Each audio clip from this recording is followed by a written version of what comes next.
قدمونو کتونکو ته مې دروغ او جوړ بوی نن درته هم چې څنګه کولی شو خپل ډاکس کوین په بای بیټ سراپۍ کې دوستانو خرڅ کو. نو دا چې ډاکس کوین لانچ شوی دی البته لیست شوی دی په سراپۍ کې او تاسو ته به هم شاید ډاکس کوین رسېدلی وي. زما بای بیټ ته هم یو څه اندازه د یو اکاونټ څخه رسېدلی دي. نو اوس به دوستانو مکمله طریقه درته وښیم چې څنګه کولی شو دغه یعنې موږ تاسو دغه خرڅ کو. تاسو کتلی شئ 3758 ډاکس کوین چې دی هغه موږ ته رسېدلی دي. د ډاکس روباټ څخه تر اوسه پوره قیمت نه دی معلوم شوی او لانچ شوی نه دی، صرف لیست شوی دی په سراپۍ کې او کوین ورته لیږل شوي دي.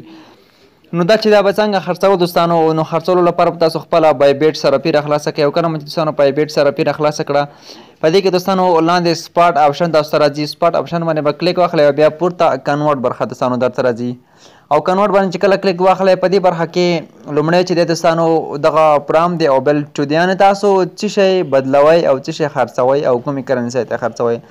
مثلا راځو په دغه ټیارکس چې کوم ښکاري په ریزه باندې کلیک اخلو او پورته سرچ کې موږ تاسو لیکو چې ډاکس دوستانو ډاکس مو چې کله ولیکو خو دا چې ډاکس نو اویلیبل ډاټا دی، یعنې اوسه پوره نه کنورټوي که نه، یعنې لانچ شوی نه دی او قیمت نه دی معلوم شوی. په همدې خاطر دلته موږ ته نه راځي، خو تاسو هغه وخت به بیا دغه لانچ شوی وي او یعنې لانچ شوی به قیمت به معلوم وي، دغه ځای کې به تاسو ته راواخلئ او کلیک به پرې واخلئ. نو کله مو چې کلیک پرې واخیستلو نو درنو دوستانو دغه ځای کې اوس موږ ته ډاکس نه راخلي ځکه چې دغه اوس لانچ شوی نه دی، قیمت یې نه دی معلوم. نو همدلته چې ورته سرچ کې تاسو ته به ډاک راواخلي، لکه مثلا زه اوس ورته ټیارکس سرچم او ټیارکس ماته راخلي. کله چې دوستانو درته راواخیستل او بیا به راشئ او لاندې به بله کرنسي وټاکئ، کومې ته انتخابوئ دغه به تاسو دوستانو یو ایس ډي ټي ته واړوئ.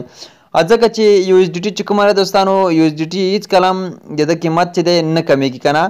نو ایس ډي ټي ته به یې واړوئ، زم راځم تاسو به هم یو ایس ډي ټي دلته سرچ کړئ دوستانو. دغه د سرچ شو او بیا به راشئ په دغه ماکس دوستانو، په دغه ماکس باندې به کلیک واخلئ او ټول به ماکس شي او ټول به دلته راواخلئ، تاسو ټول کنورټ کړئ او بیا به راشئ په دغه ځای باندې دوستانو داسې کلیک ورته واخلئ. کله مو چې کلیک واخیستلو دغه به مکمل کنورټ شي. دا چې ما سره اوس نشته دی ټیارکس په بای بیټ کې هېڅ هم راسره نشته دي، په همدې خاطر نه کنورټ کېږي دوستانو.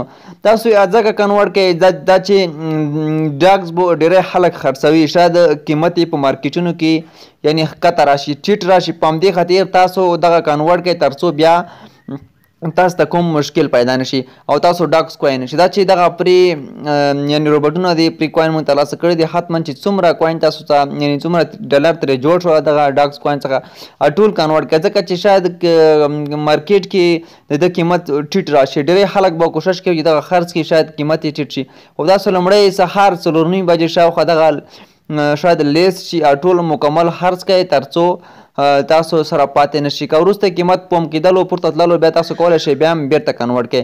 نو دوستانو ویډیو نور نه اوږدوم، ویډیو تر همدې ځایه که خوښوي مې لایک کړئ او د دوستانو سره هم شیر کړئ. دغه ویډیو وه چې څنګه کولی شو په بای بیټ سراپۍ کې ډاکس کوین بدل کړو او خرڅ یې کړو او کنورټ یې کړو یو ایس ډي ټي یا نور